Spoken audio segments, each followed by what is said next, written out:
Hey everybody, it's TRAKing Pat, and in today's video we're going to show how to use the chip clear on the ProtoTRAK RMX. Chip clear was designed to help you get the tool out of the pocket so that when you're machining there's a lot of chips and things in the way. I can get it out of the way without leaving the run mode, clear all of the chips, and then push resume and let it come back to where it is. So as you can see on my screen right here, I've got a pocket with an island in it, and I'm going to use adaptive machining, so it's going to helix into the beginning of the material, and then it's going to switch to a zigzag motion as it goes around the island here. And when I get to a certain portion in here, when there's enough chips in there, I'm going to stop and I'm going to show you how the chip clear works. But basically, once you push stop, it gives you the option of using it. And when I select chip clear, it's going to let me either jog or use the hand wheels to move it out of the way so I can clear it out. And then when I'm done and I push resume, it's going to go right back to where it started and continue the machining process, okay? So because it's a little bit noisy sometimes when it's running, I'm explaining all this up front. I will give a little bit in the middle and then I'm going to let it do its work, okay? So let's get started. Let's see how this happens. Okay, so first things I'm going to do is I'm going to switch to the run mode and I'm going to go to start. And by now you guys all know me and you know the way I like to do things. So I am going to use the tracking mode to get started, just make sure I'm in the right place, okay? So I'm going to go tracking and I'm going to turn on the spindle, okay? So you notice when I'm home here, it always reminds me which tool. So at this point, if I hit tracking again, I'm going to run to the beginning. Looks like I'm in a good place.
Okay, so at this point I'm going to push stop.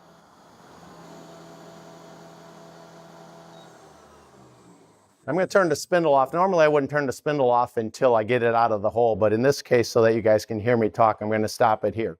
So once I hit stop, I have the option of going back to tracking or go to CNC run, but in this case over on the right side I'm going to choose chip clear. And with chip clear there's a jog button underneath here, and I'm just going to use the Z axis and I'm going to get it out of the way. Now I can also move it in X or Y if I need to, or I can use the hand wheels, okay? But normally I would do this part and then I would, of course, get all my chips out of the way so that I'm ready to go back to where I want to be. All I have to do is hit return, hit resume, and then I'm going to turn my spindle back on and let it run, okay? So I'm going to turn spindle on here, go back to CNC run, and push go.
And there you go. So as you can tell, the chip clear can be used at any time. A lot of times air is enough to get the chips out of the way, or even coolant. In this case, I was using coolant by hand for the sake of the cameras and things like that.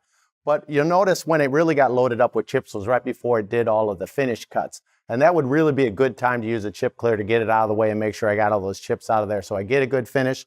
Also, sometimes I might need to use it just to be able to measure something before I continue the process, right? So the farther I can get the tool out of the way so that I can get in and do that stuff, the more it's going to help. As you can see, it's very simple to use. In another video, I'm going to show how to use it on the RLX lathe. But for now, that should do it. Thanks for watching. Hey everybody, it's TRAKing Pat, and if you enjoyed this last video, don't forget to smash the like button, leave a comment, follow along with us. If you want to see the next video, just check this one out over here. And otherwise, don't forget to subscribe so you can learn more about us. I'm TRAKing Pat, and don't forget to keep on tracking.